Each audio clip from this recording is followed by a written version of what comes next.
Halo semuanya, kita bertemu lagi di pembelajaran agama kita kali ini.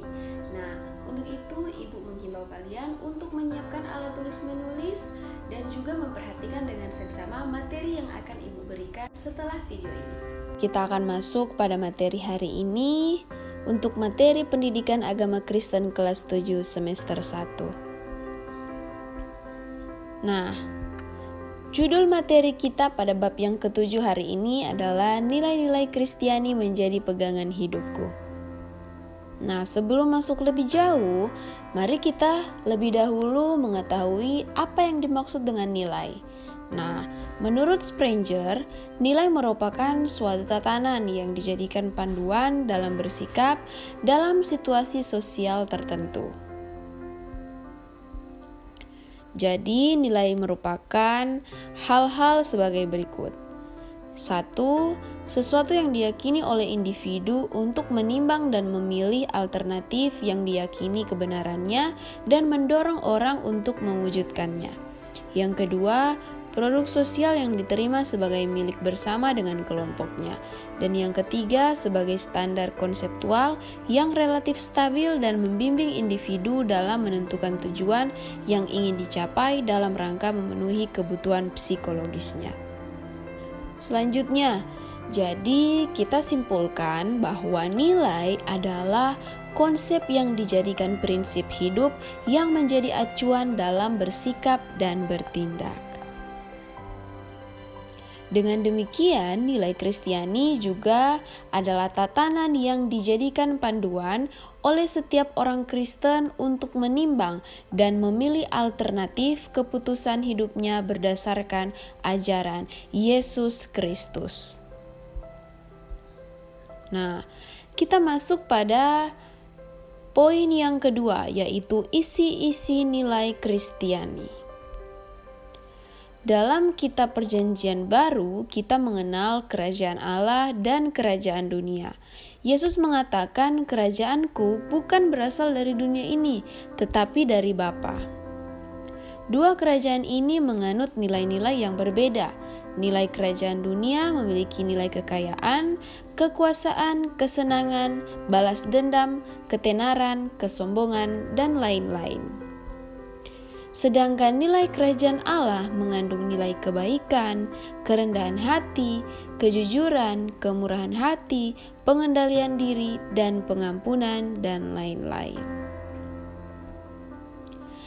Isi dari nilai kerajaan Allah yang pertama, mengasihi Tuhan dan sesama.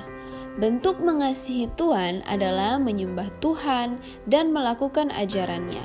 Bentuk menghargai sesama adalah menghargai harkat dan martabat sesama serta menunjukkan simpati dan empati kepada sesama tanpa terkecuali.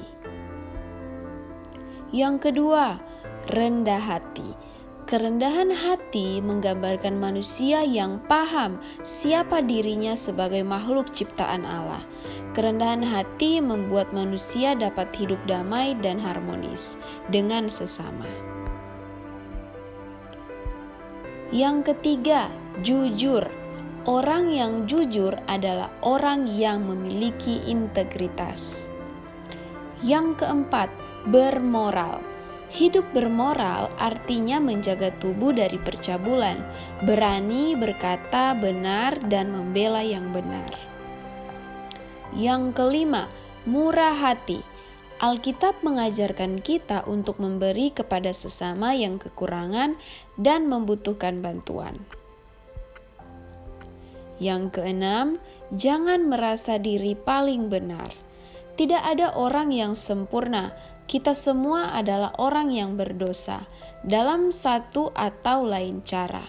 Nah, dalam Roma 3 ayat 23 mengatakan, "Karena semua orang telah berbuat dosa dan telah kehilangan kemuliaan Allah." Yesus juga memberi contoh orang Farisi yang masuk dan berdoa bahwa dia bersyukur dia tidak seperti pemungut cukai yang berdosa. Nah, itu adalah contoh manusia yang merasa diri paling benar dan tak berdosa, padahal semua manusia adalah berdosa. Yang ketujuh, Jangan menyimpan dendam atau amarah. Orang Kristen tidak boleh menyimpan dendam atau kemarahan. Bahkan Yesus katakan sebelum berdoa, berdamailah dulu dengan sesamamu. Dan yang kedelapan, mengampuni orang lain. Salah satu nilai Kristiani yang amat penting yang diajarkan Yesus adalah mengampuni orang lain. Nah, kita masuk pada bagian yang ketiga, yaitu penjelasan dari Alkitab. Yang pertama, Ibu ingin anak-anak semua yang ada di rumah membuka Alkitab dalam kitab Matius 5 ayat 3-10. Bacalah dahulu ayat ini dengan seksama agar kamu semua dapat menyimpulkan arti dari ayat ini. Nah, kita bisa menyimpulkan bahwa kerajaan surga yang dimaksud di ayat ini bukanlah kerajaan surga secara jasmani, melainkan secara rohani. Artinya, kerajaan surga menyatakan pemerintahan Allah yang penuh dengan kebenaran, damai, sejahtera, dan sukacita. Nah, yang kedua, Galatia 5 ayat 22-26. Dalam ayat ini mengajarkan kita bahwa kita adalah milik Kristus dan Tuhan menghendaki supaya kita hidup senantiasa dipimpin oleh Roh. Maka kita akan menghasilkan juga buah-buah Roh. Nah, apa sih teman-teman buah-buah Roh itu? Buah Roh itu adalah kasih, sukacita, damai sejahtera, kesabaran, kemurahan, kebaikan, kesetiaan, kelemah lembutan, dan penguasaan diri. Nah, itu dia materi kita hari ini, dan kita dapat menarik kesimpulan. Yang pertama, orang yang percaya kepada Yesus Kristus adalah warga kerajaan sorga. Dan yang kedua, sebagai warga kerajaan sorga, kita harus hidup sesuai dengan nilai Kristiani di dalam Alkitab. Nah, itu dia materi kita hari ini. Itu dia pembelajaran kita hari ini. Jangan lupa untuk membuat rangkuman dan memasukkannya di WA Group Kelas. Sampai jumpa di pertemuan kita selanjutnya. Stay healthy.